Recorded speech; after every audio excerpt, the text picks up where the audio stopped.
This is BRICS Global Television Network's weekly news roundup. We begin with the headlines. Total Energy's claim of promoting sustainable development's been ruled as misleading by the South African Advertising Authority. Social media platform X closes local operations in Brazil. The 2024 World Robot Conference opens in Beijing, showcasing the latest developments in robotic technology. And in Saudi Arabia, American lightweight world champion Shakur Stevenson will fight at Riyadh's Kingdom Arena for the first time on October the 12th. Hello, I'm Juliet Newell. We begin in South Africa, where the advertising regulators ruled that Total Energy's claim of promoting sustainable development was misleading, marking its first decision on greenwashing. The ruling concerns Total Energy's #FuelYourExperience campaign, which highlighted the company's 60-year partnership with South Africa's SANParks to encourage visits to the national parks. The Advertising Regulatory Board, the ARB, found the claim misleading, suggesting it implied broader sustainable practices across the company's operations. The ARB stated there was no evidence linking SANParks' support with sustainable development, noting that Total Energy's core business in fossil fuels contradicts sustainable development principles. Filed by Fossil Free SA, the complaint led to this landmark decision. Although Total Energies can appeal, it has not indicated plans to do so. ARB says this case is not a blanket indictment, but could see a precedent for future environmental complaints. India's Supreme Court's ordered a national task force to enhance security for healthcare workers following the brutal rape and murder of a 31-year-old doctor in Kolkata on August the 9th. The crime, which has sparked widespread protests and medical strikes, highlighted systemic failures in protecting medical staff. The court described the assault as horrific and mandated a comprehensive safety plan for hospitals, including improved security measures and protocols. Protests have spread nationwide, with doctors and the public demanding justice and safer working conditions. The court said the systemic changes are essential and the country cannot wait for further tragedies. The case has reignited discussions on violence against women and the need for robust protective measures in healthcare settings. Meanwhile, the strike, now in its second week, has worsened conditions for patients who rely on government hospitals due to financial constraints.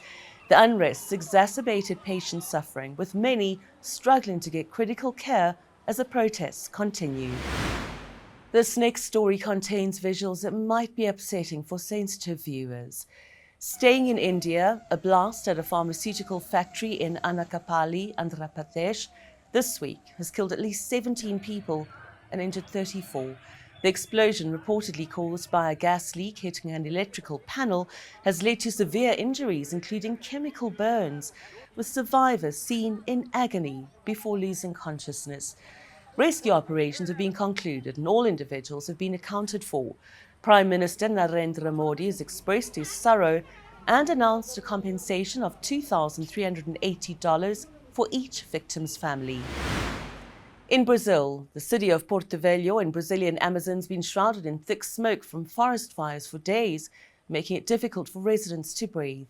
The air quality is extremely poor, with PM 2.5 levels reaching 56.5 micrograms per cubic meter, 11 times the World Health Organization's recommended limit, and peaking at a dangerous 246.4 micrograms on August the 14th. The smoke, exacerbated by a historic drought and increased forest fires, has led to health issues including asthma, pneumonia, and sinusitis. Rondônia state officials suspect illegal land clearing fires are the cause and are urging citizens to report them. Satellite data shows this July was the worst for forest fires in 19 years, with over 2,000 incidents already in August. The Amazon has experienced over 42,000 fires this year, an 87% increase from 2023. President Lula da Silva aims to end illegal deforestation by 2030 reversing the trends of his predecessor. Meanwhile, social media platform X, formerly Twitter, will close its local operations in Brazil following a legal dispute with Brazilian Supreme Court Judge Alexandre de Moraes. The service will remain available to Brazilian users. The closure comes after ongoing conflicts over Moraes' orders to combat disinformation. X's Global Government Affairs Department claimed Moraes threatened arrest for non-compliance, prompting the decision to shut down local offices to protect staff. Brazilian Secretary of Digital Policies, João Brandt, criticized X's stance, warning it could lead to the platform being blocked. Moraes had previously suspended accounts linked to disinformation, including those supporting former President Jair Bolsonaro. Elon Musk, X's owner, stated that principles matter more than profit, even if the company loses revenue from Brazil. The co-publisher of the hit Chinese video game Black Myth Wukong has instructed foreign streamers to avoid discussing sensitive topics like feminism, COVID-19 and Chinese game industry policies. Released globally on Tuesday, the game quickly gained popularity on Steam, blending the 16th century Chinese novel Journey to the West with modern graphics. Ahead of its release, streamers received guidelines from Hero Games, warning against commentary on politically charged subjects, including feminist propaganda and pandemic-related issues. French content creator Benoit Renier, who received these guidelines, criticized them as censorship and decided not to stream the game. Despite this, Chinese gamers have defended the game, accusing foreign critics of bias and highlighting its success with over 2.2 million peak concurrent players. And the 2024 World Robot Conference has opened in Beijing, showcasing the latest developments in robotic technology. The event focuses on advancements and innovations in robotics. It typically gathers experts, researchers, and companies from around the world to discuss the latest developments in robotics technology, including industrial robots, service robots, and artificial intelligence applications. The conference features keynote speeches, technical sessions, and exhibitions showcasing cutting-edge robotic technologies and solutions. It serves as a platform for networking, collaboration, and exploring new trends and opportunities in the robotics field. Liu Jixian from CGTN filed this report. An event calling tech enthusiasts and future thinkers. The 9th edition of the World Robot Conference is being held in Beijing this week, with over 400 professionals from home and abroad discussing the latest trends in the robotics industry. Now it seems that because we have this opportunity to use AI also in the design process, because we have the much better energy sources like lithium-ion batteries, etc. We also have a lot of developments in consumer electronics, cameras, etc. Right? We can now put this all together and design maybe the most complex machine we've ever built, i.e. somehow a little bit like a copy of the human body, plus the human brain. My interests are in vascular robots, robots that can treat stroke, which is the second leading cause of death in the world. And it's a disease that needs to be treated very, very rapidly. And so we think robotics can have a big impact in increasing the speed with which a patient can be treated when they suffer from a stroke. The participants say they are impressed by the developments in China's robotics. As of July 2024, China holds more than 190,000 effective robot-related patents, accounting for about 2/3 of the world's total. China has been the world's largest industrial robot market for 11 consecutive years. While affirming China's advantage in the robotics industry, Xi Guobing also pointed out that there is room for advancement in design capacity, industrial foundation, and industrial chain innovation in the field, the areas where China needs to strengthen international cooperation. The event not only focuses on promoting the development of robotics industry in Beijing and its surrounding areas, but also it goes far beyond. This conference aims at more application scenarios, more comprehensive layout, and more integrated global cooperation in the industry of robotics. 刘嘉欣 CGTN Beijing. Coming up, BRICS Plus Business News.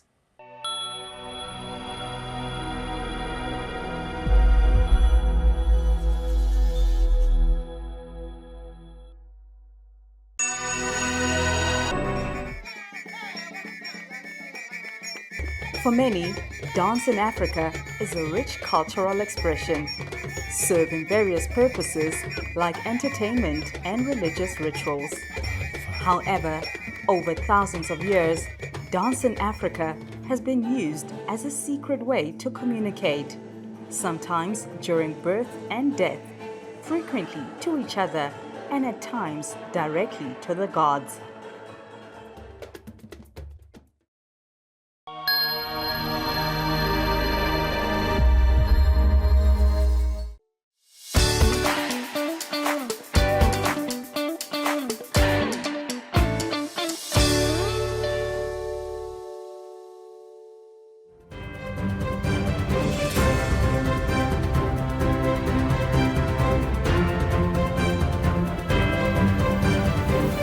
Chinese tech giant Xiaomi's reported strong Q2 revenue growth of 32% year-on-year, reaching 88.9 billion yuan, that's $12.5 billion, despite sluggish consumer spending in China. The company, which is the world's third largest smartphone maker, saw its profit rise by 38.9% to $714.5 million. Xiaomi's new electric vehicle, the SU7, launched in March, and it's expected to hit 100,000 deliveries by November this year. Revenue from Xiaomi's EV and new initiatives reached $897 million. However, smartphones remained the largest revenue source, generating $6.5 billion in Q2. Founded in 2010, Xiaomi's rapidly grown with its affordable tech products and now is tapping into China's booming EV market, where hybrids and electric vehicles made up over 50% of sales in July. Meanwhile, the European Commission plans to impose a 9% tariff on Tesla's China-made electric cars, a lower rate compared to those facing other Chinese manufacturers. This follows Brussels' decision last month to introduce provisional tariffs on Chinese EVs, citing unfair competition from subsidies. The new draft plan will be open for feedback until the end of August and needs approval from EU member states by October. China's Commerce Ministries expressed strong opposition and hopes for a resolution without further tariff escalation. Major Chinese EV producers could face tariffs of up to 36.3%, while Tesla's lower rate reflects its lesser reliance on Chinese subsidies. In South Africa, inflation's dropped to a three-year low of 4.6% in July, down from 5.1% in June. That's according to Stats SA. And this marks the first significant decline since July 2021, breaking a 10-month period of stable inflation between 5 and 6%. Despite this improvement, South Africa faces challenges with high unemployment, which reached 33.5% in Q2 this year, impacting 8.4 million people, up from 5.2 million a decade ago. Food inflation slightly decreased from 4.5% to 4.6% in June, though bread and cereal prices rose to 5.6%. Transport inflation also eased to 4.2% from 5.5%, with fuel prices continuing to drop. The central bank maintained its interest rate at 8.25% in July, aiming to keep inflation within its target range of 3 to 6%. And Indian leaders have proposed a comprehensive global development compact designed to foster cooperation and mutual growth among Global South countries. This during the third Voice of the Global South Summit held online this week. The event comprised high-level discussions from 123 countries, including 21 heads of state and 34 foreign ministers. BGTN's Ingam Zileni has more. India's Prime Minister Narendra Modi expressed confidence that the discussions would lead to meaningful collaboration. आपके विचारों से ये बात साफ है कि global south एकजुट है. Your Highness, Excellencies, it is clear that the Global South is united, and today's discussion has set the stage for mutual cooperation. I am confident that this will help us achieve our shared goals. आगे बढ़ने का रास्ता तैयार हुआ है. The proposed Global Development Compact draws from India's development experiences and partnerships, inspired by the successes of the Global South countries. It aims to offer a human-centric, multi-dimensional approach to development, emphasizing a multi-sectoral strategy. Prime Minister Modi assured the leaders that the Global Development Compact would not undermine countries' needs under the guise of financial constraints. Instead, it will contribute to sustainable development. Key focus areas of the development plan include trade, capacity building, technology sharing, project-specific finance, and grants. India plans to establish a special fund of $2.5 million to support trade promotion activities and allocate $1 million for capacity building in trade policy and negotiations. Additionally, India is contributing to the SDG Stimulus Leaders Group to address financial stress and development funding in the Global South. Other initiatives involve providing affordable genetic medicines, training for medicinal regulators, and sharing expertise in natural farming practices. India's Health Minister Jagat Prakash Nadda underscored the importance of advancing coordinated surveillance, integrating cross-sectoral data, and developing early warning systems for zoonotic diseases and antimicrobial resistance, or AMR. He pledged technical and financial support to countries willing to adopt or customize India's digital public goods. Excellencies, we must focus on improving coordinated surveillance, cross-sectoral data integration, and establishing early warning systems for zoonotic diseases and AMR, while promoting multi-sectoral initiatives to successfully implement the One Health approach. Indian External Affairs Minister Subramaniam Jaishankar expressed the need to discuss trade with Latin America extensively, noting that consultations from the Voice of the Global South summits are crucial for legitimizing the representation of a wide range of countries at the G20 summit. The last two summits held last year were very, very useful in preparing for the G20, for the New Delhi G20 summit, because what it did was it enabled us, when we spoke to the G20, to say, we've consulted 100 and something more countries. The Indian government expressed gratitude for the participants' contributions and reaffirmed their commitment to advocating for the development of the Global South. Ingam Zileni, BGTN, Johannesburg, South Africa. Lastly, South Africa can still take pride in its legacy as it remains the site of the world's largest diamond discovery. But its neighbour Botswana is nipping at its heels after discovering the second largest diamond. And put your hands out. Both. Both. You have to have both. And What? South Africa's Cullinan diamond, discovered in 1905, is the largest gem-quality diamond ever found. Weighing a whopping 3,106 carats, it was cut into several significant stones, including the Great Star of Africa, which was gifted to King Edward VII of the United Kingdom that same year. The diamond was presented as a gesture of goodwill and to honour the King's 66th birthday. It sit in the head of the sovereign sceptre with cross, which is part of the British crown jewels housed in the Tower of London. Botswana, however, has just found a 2,492-carat diamond, the world's second largest, announced by Lucara Diamond Corp. Lucara is yet to estimate its value, though it's expected to be around $40 million worth. Botswana President Mokgweetsi Masisi hailed it as the largest diamond found in the country and a significant discovery. The diamond's size highlights Botswana's prominence in the diamond industry, contributing 30% to its GDP and 80% to its exports. Lucara, which shares 10% of diamond sales with government, hopes this discovery will enhance the country's infrastructure and economy. Coming up, BRICS Plus Sport.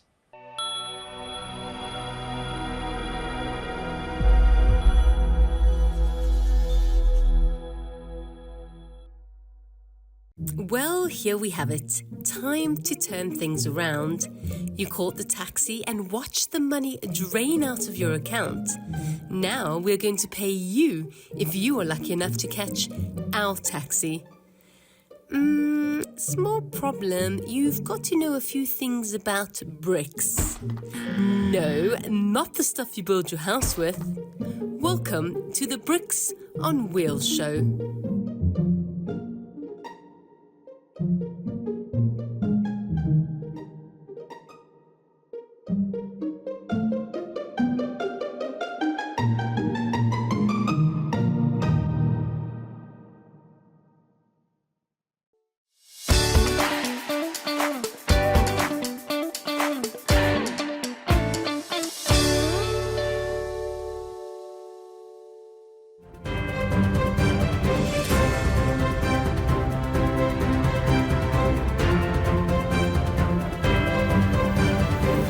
Hello, I'm Yolanda Pondo with your BRICS Plus Sports updates.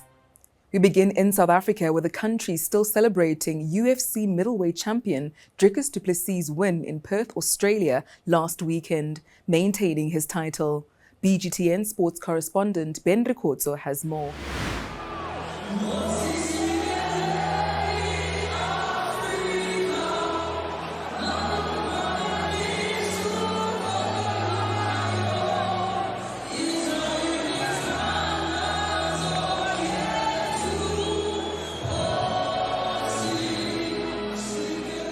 In a stunning display of skill and determination, Dricus still knocks du Plessis claim the middleweight championship title, defeating Israel the lifestyle bender Adesanya in a fight that will be remembered for many years to come. Introducing first, fighting out of the blue corner. From the opening bell, it was clear that du Plessis had come prepared, executing his flawless game plan, and left Adesanya struggling to find his rhythm.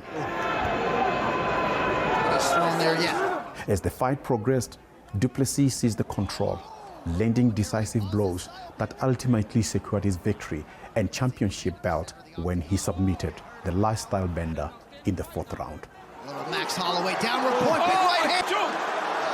He's got the choke.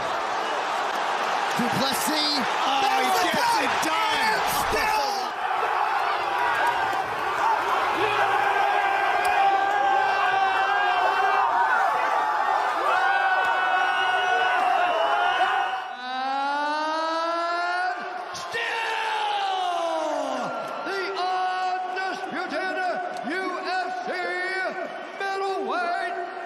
I didn't manifest this.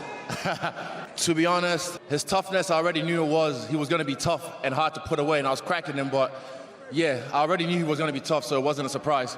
But I was quite strong in there. I felt strong, able to resist his takedowns. I'm disappointed in myself, but at the same time, I'm proud, because this is the best I've ever felt. This is the best I've ever looked, and I just had the better man on the night, and I'll give him respect for that.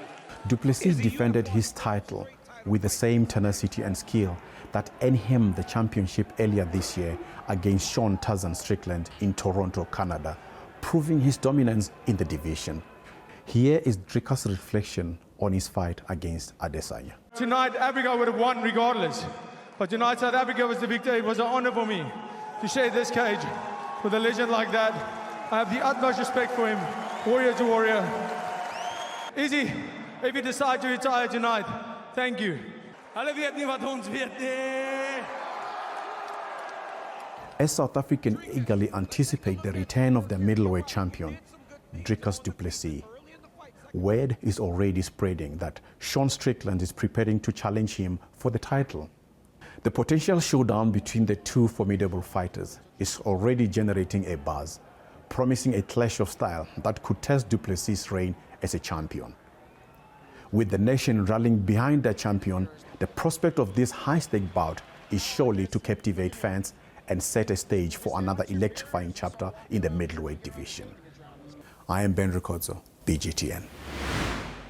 In Saudi Arabia, American lightweight world champion Shakur Stevenson will fight in the Kingdom for the first time on October 12 as part of the undercard for the undisputed light heavyweight clash between Artur Beterbiev and Dimitri Bivol. Stevenson will defend his WBC title against Joe Cordina at the Kingdom Arena in Riyadh. Cordina, aiming to become a two-weight world champion, previously lost his IBF super featherweight title to Anthony Kakachi. The card also features British middleweight Chris Eubank Jr. ending a 13-month layoff against Poland's Kamil Seremeta. Coming up, it's called spinning. And no, I'm not referring to those stationary bikes in the gym with crazed, sweaty enthusiasts trying to keep up with superhuman spinning instructors. This is about souped-up cars, adrenaline-pumping action, and dangerous maneuvers. Back in a bit.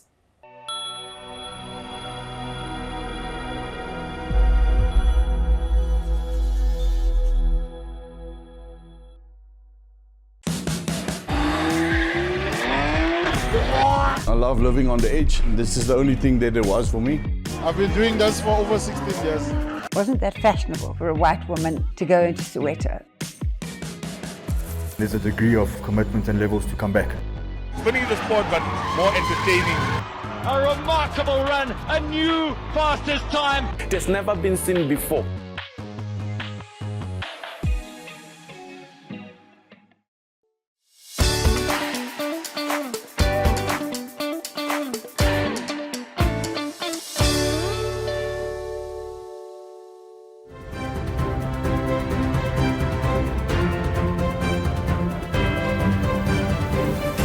And finally, if you haven't heard of motoring spinning, you're missing out.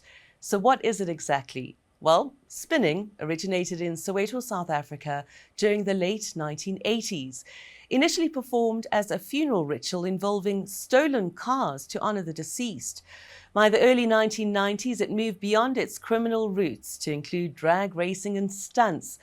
Today, spinning has evolved into a formal sport with promoters, performers and spectators regulated and licensed by Motorsport South Africa. BGTN's Kaka Ngofe has more. In an empty Soweto parking lot, 40-year-old Nalo Javuho whips her black BMW into high-speed skids, filling the air with white smoke and fumes. Transforming from a human resource developer into Dangidali, a fervent spinner, Javuho embodies the thrill of South Africa's rising daredevil motorsport. Dressed in a tank top with braids and a tattooed left arm, she expertly spins the steering wheel, executing dramatic stunts such as donuts with precision and flair. Little girls look up to me, people look up to me. In my hood, in my area where I grow up, you should see me when I'm driving one of these cars. The kids will come to the gate, thank you, Tali, you're spinning today, thank you, Tali. This high-octane sport originated in Johannesburg's vast Soweto township during the 1980s, a time when South Africa was still under the apartheid regime. It used to be seen as like a gangster sport, associated with gangsterism, associated with people going into the suburb, into the white areas to steal these shaped cars, come home, spin them, come to Soweto, spin them and all of that. But for me, it's a way of me expressing myself, expressing my femininity.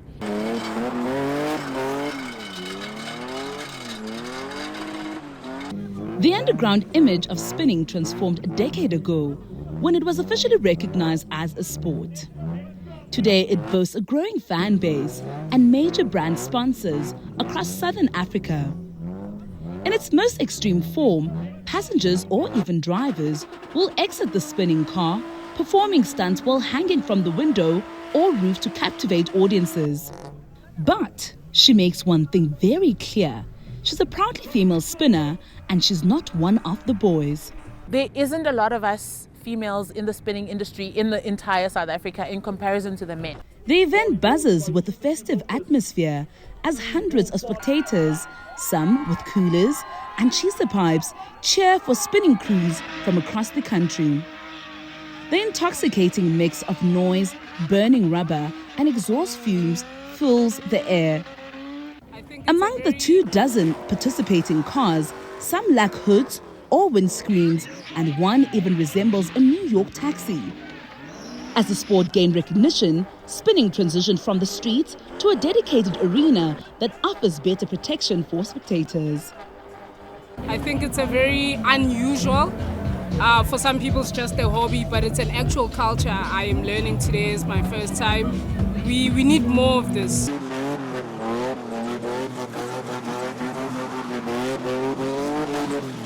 amazing, right?